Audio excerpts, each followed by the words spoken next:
City news Sadhaura में आप सभी का स्वागत है दोस्तों। इस वक्त हमारे साथ मौजूद हैं सुमन भैमनी जी। आज मैडम के हम निवास स्थान पर आए हैं और हमें सूत्रों के मुताबिक भी पता चला था कि मैडम ने आज भाजपा ज्वाइन की है। तो चलिए मैडम से ही जानेंगे क्या कुछ कहना है मैडम का और क्यों मैडम ने सिर्फ भाजपा ही ज्वाइन क्यों की है। और भी नेताओं की पार्टियां थी तो उन्होंने भाजपा ही क्यों ज्वाइन की है। तो चलिए मैडम से बातचीत करेंगे। मैडम जी, सबसे पहले तो आपका सिटी न्यूज सढौरा में स्वागत है। नमस्कार, धन्यवाद। तो मैडम, बताया ऐसा जा रहा है कि आप यमुनानगर से जिला शिक्षा अधिकारी भी रहे हो और कल आपने टाइम पीरियड से पहले आपने वीआरएस भी ले चुके हो आप जी। तो क्या रीजन ऐसा रहा है मैडम कि आपने समय से पहले आपने वीआरएस ले ली है? केवल एक ही वजह रही है कि हमारे जितने भी चाहने वाले हैं बिलासपुर एरिया के अंदर, क्योंकि वहाँ सढौरा हल्के के अंदर वो एक डिमांड के साथ मेरे पास आए कि आप मैडम जिला के अंदर शिक्षा के क्षेत्र में कार्य करें। अब आप संपूर्ण रूप से देखते हुए कि क्या क्या विकास और हो सकते हैं, आप क्षेत्र के अंदर आगे आए, क्योंकि आप एक बहुत ईमानदारी के साथ चलते हैं, बहुत सहज स्वभाव से चलते हैं। तो उनकी इन्हीं बातों से प्रभावित होकर और परिवार की पृष्ठभूमि को देखते हुए मैंने इसको ज्वाइन किया है। तो मैडम, आज पता भी लग रहा है कि आपने भाजपा भी ज्वाइन की है जी। तो वो क्या आपने ऐसा सोचकर आज भाजपा को ज्वाइन किया? सारी नीतियां देखी गई हैं, न्यूज चैनल पे भी देखते हैं, वैसे भी लोगों से बातचीत करते हैं, गाँव में भी जाते हैं।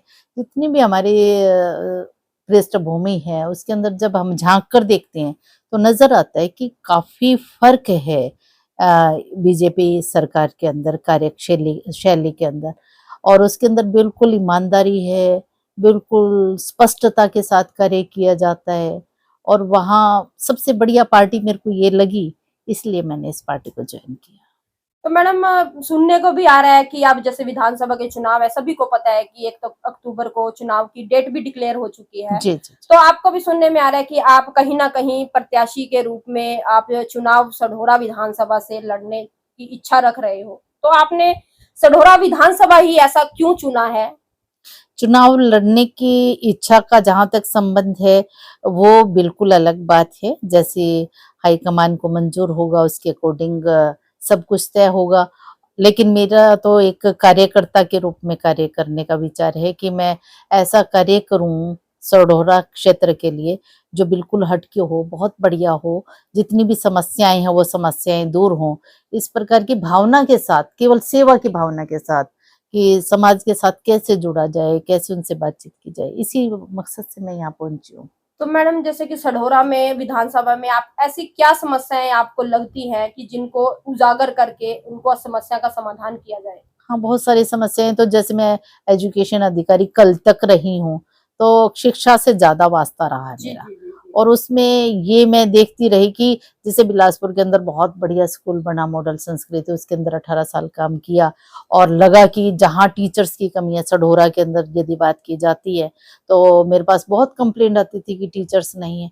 तो थोड़ी सी उनके ऊपर चर्चा करेंगे, उनसे बातचीत करेंगे कि ज्यादा से ज्यादा कैसे बड़े बच्चों का भविष्य कैसे सुरक्षित रहे, उनके खेल से संबंधित जैसे स्टेडियम की बात की जाती है वो बने, और जो मेन समस्याएं हैं कि भाई हेल्थ से संबंधित उसके अंदर क्या सुधार हो सकते हैं, वो सारी चीजें देखेंगे, बातचीत करेंगे, लोगों से मिलेंगे और जहां जहां कमियां हैं उनको दूर करने का प्रयास करवाएंगे।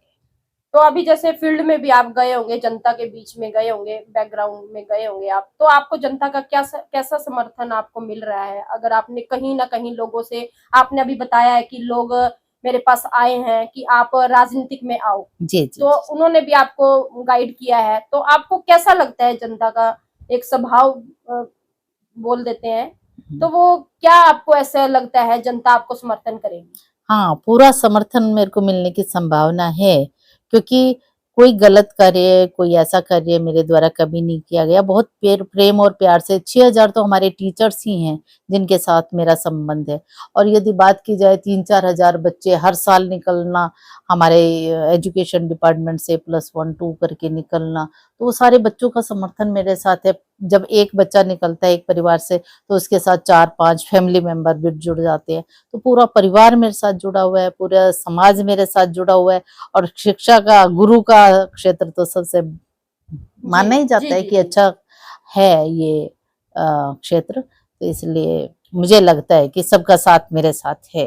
तो मैडम एक लास्ट मेरा क्वेश्चन यही रहेगा कि जैसे कि सढौरा विधानसभा में अभी आपने पीछे बताया भी था कि जैसे अभी सढौरा में बाढ़ से काफी लोगों को परेशानी आई है। सढौरा में एक गवर्नमेंट मॉडल संस्कृति स्कूल है जी जी। तो उसमें काफी समस्या ऐसी रहती है कि वो काफी गहराई में वो स्कूल है। तो उसमें अभी लास्ट मंथ की ही बात लगा लो, वहां पे बच्चों की छुट्टियां ही आपके द्वारा ही एक लेटर जारी किया गया था। तो उसकी उस स्कूल को लेके आप डेवलपमेंट, अगर आप सत्ता में आते हो तो क्या डेवलपमेंट आप करोगे? हाँ बिल्कुल, पूरी कोशिश करेंगे, क्योंकि उसके साथ एक बीआरसी ऑफिस भी है। जैसे स्कूल की दीवार अटैच होती है उसके साथ ही ब्लॉक रिसोर्स ऑफिसर का ऑफिस है। और उसके अंदर भी मैं पूरा देख के आई थी कि पानी भरा हुआ था, उनके सारे कागज वगैरह सब फाइलें खराब हो गई थी। तो उस बिल्डिंग को ऊपर उठाने के लिए भी मेरे आने से पहले वो प्रोजेक्ट तैयार हुआ, उसको हमने डायरेक्टर सर के पास भी भेजा है। और ऐसे स्कूल के बारे में भी सोचा जाएगा कि कैसे उस बिल्डिंग का और ज्यादा या तो ऊंचाई पर उठाया जाए या कोई और ऐसी समस्या है जिसको रिमूव किया जा सकता है जिससे बच्चों की प्रभावित ना हो पढ़ाई, उसके बारे में जरूर सोचूंगी। धन्यवाद मैडम जी। तो ये थे हमारे साथ सुमन बहमनी जी, जो कि जिला शिक्षा अधिकारी। कल ही इन्होंने वीआरएस ली है। अपने कार्यकाल 4 साल के कार्यकाल से पहले इन्होंने वीआरएस अपनी ले ली है, और वो भी जनता की सेवा के लिए। इन्होंने अपनी एक जॉब के लिए एक युवा अपना इतना पूरा तन मन धन लगा देता है, लेकिन मैडम ने अपनी जॉब को साइड में रखकर एक दांव पे लगाकर जनता की सेवा के लिए एक बड़ा ये निर्णय लिया है। तो चलिए बने रहें आप हमारे साथ इस वीडियो में। मेरी आप सभी से अपील रहेगी कि वीडियो को ज्यादा से ज्यादा शेयर जरूर करें दोस्तों, और कमेंट बॉक्स में अपनी राय जरूर देना दोस्तों। आप देख रहे थे प्रीति सैनी के साथ सिटी न्यूज सढौरा। धन्यवाद। नमस्कार दोस्तों, मैं शिवानी गौतम और आप देख रहे हैं अपना फेवरेट न्यूज़ चैनल भाजपा जिला कार्यालय यमुनानगर में। पूर्व जिला शिक्षा अधिकारी सुमन भामनी व उनके पति सतपाल भामनी ने अपने पारिवारिक सदस्य व काफ़ी संख्या में समर्थकों सहित भाजपा जिला अध्यक्ष राजेश सप्रा के नेतृत्व में भाजपा का दामन थामा। उसके बाद कृषि मंत्री कंवरपाल गुर्जर के निवास स्थान पर पहुंचकर उनका आशीर्वाद लिया। आपको बता दें, सुमन भामनी ने कल ही अपने पद से सेवा रिलीफ ली है। चलिए देखते हैं क्या कुछ कहना है कंवरपाल गुर्जर का और सुमन भामनी का। मेरी आप सभी से अपील रहेगी कि इस वीडियो को ज़्यादा से ज़्यादा शेयर ज़रूर कीजिए, और जिसने हमारे चैनल को अभी तक सब्सक्राइब नहीं किया है हमारे चैनल को सब्सक्राइब कीजिए और कमेंट बॉक्स में अपनी राय दीजिए। सर, आज क्या कुछ कहना चाहेंगे जिस तरह से लगातार ज्वाइनिंग चल रही है?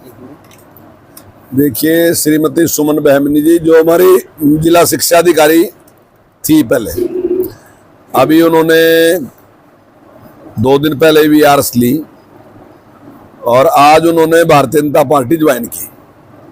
तो हम उनका हार्दिक अभिनंदन, हार्दिक स्वागत करते हैं। और जो परफॉर्मेंस है उनकी वो बहुत ही शानदार है। Government modern senior secondary school Bilaspur में वो प्रिंसिपल रही, और जिस प्रकार से उस स्कूल ने नाम कमाया, लगभग 4000 बच्चे उस स्कूल में थे। और यानी कि माँ बाप का पूरा प्रयास ही होता था कि हमारे बच्चे का एडमिशन बिलासपुर स्कूल में हो जाए। तो उन्होंने बहुत अच्छा काम किया। उसके बाद उनकी प्रमोशन हुई, और इस समय आज से 2 दिन पहले तक वो हमारी जिला शिक्षा अधिकारी थी। और मैं समझता हूँ अब राजनीति में जिस प्रकार से वो आई है, तो इसी प्रकार से जैसे उन्होंने शिक्षा के क्षेत्र में काम किया, तो निश्चित तौर से समाज के लिए इसी प्रकार का काम वो राजनीतिक क्षेत्र में भी करेंगी, ऐसा मेरा पूरा विश्वास है।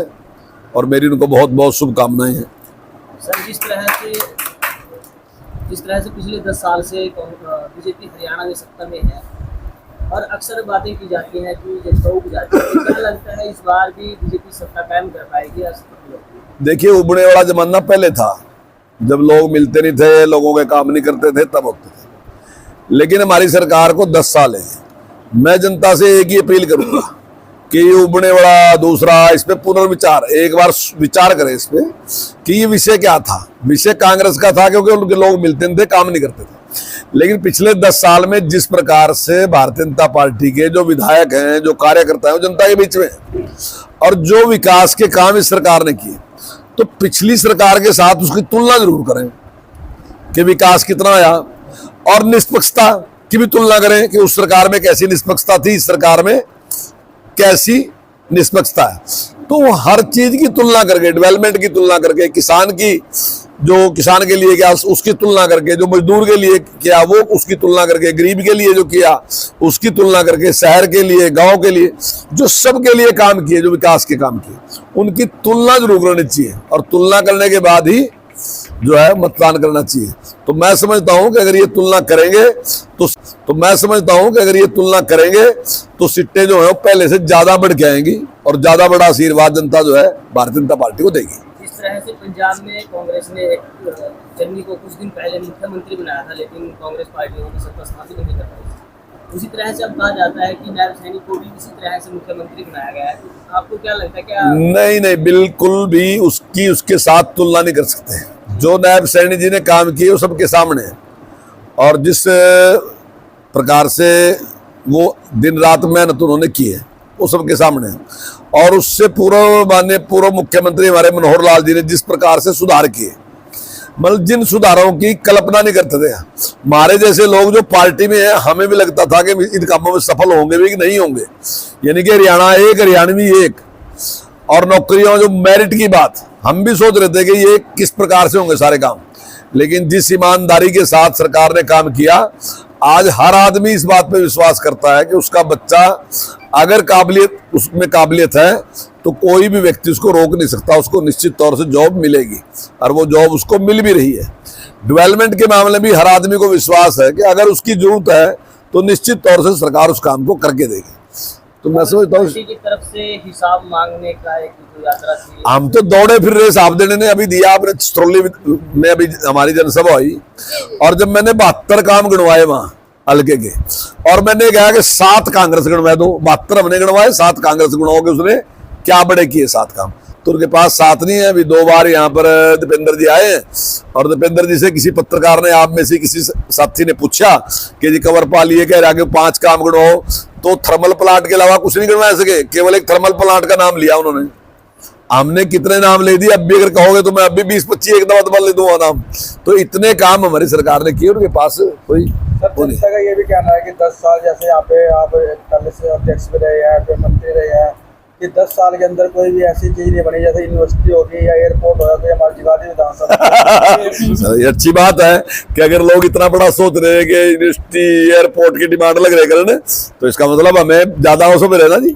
लेकिन हमारी सरकार ने, चाहे सड़क की बात थी, यहाँ से पंचकुला वो सड़क बनाई, चाहे यहाँ मेडिकल कॉलेज की बात थी, चाहे कॉलेज बड़ा बनाने की बात थी, चाहे कैल से खिजराबाद सड़क बनाने की बात थी, चाहे लक्कड़ मंडी बढ़ाने की बात थी, चाहे छतरौलिया कॉलेज बड़ा करने की बात थी, चाहे खिजराबाद में कॉलेज बढ़वाने की बात थी, चाहे सब डिवीजन बढ़ाने की बात थी छतरौली को, चाहे खिजराबाद को तहसील बढ़ाने की, ब्लॉक बढ़ाने की, और बिजली का जो सब डिवीजन है वो बढ़ाने की बात थी, तो चाहे पुल बनाने की बात थी। ये सारे के सारे काम, 2 जगह ITI बनाने की बात थी, छतरौली में भी और खिजराबाद में भी ITI बनाने की बात थी। इसी प्रकार से खदरी में और कोट में हॉस्पिटल बनाने की बात थी।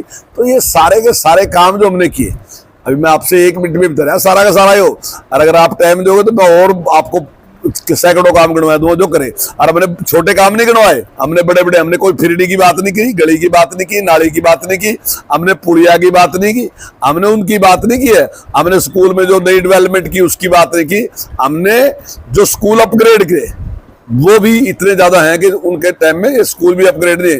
और सबसे बड़ी बात है कि उन्होंने लेडी जैसा जो सबसे बड़ा सेंटर था उसको भी +2 नहीं किया था, लेकिन हमने उसी को +2 नहीं किया, हमने क्लेस्टर को भी +2 किया, हमने लक्कड़ को भी +2 किया, हमने चूड़पर को भी +2 किया, हमने उसके लिए सारे के लिए काम किया। लेकिन सर उसमें टीचर्स की तो बहुत शॉर्ट है। आप देखिए टीचर की शॉर्टेज जो है, अब टीचरों की शॉर्टेज नहीं रहेगी, हमने लगभग 20,000 भर्ती कर ली। अभी जो प्रॉब्लम है, वास्तविक प्रॉब्लम क्या है कि जो JBT टीचर थे उनको डिस्ट्रिक्ट अलाट नहीं हुए थे। अभी हमने डिस्ट्रिक्ट अलाट किए तो JBT अपने डिस्ट्रिक्ट में चले गए, लेकिन उसकी वजह से क्या है कि आचार संहिता लग गई। जैसे ही टीचरों को वहां से यहाँ ट्रांसफर करना था कुछ टीचरों को, तो वो आचार संहिता की वजह से रुक गए।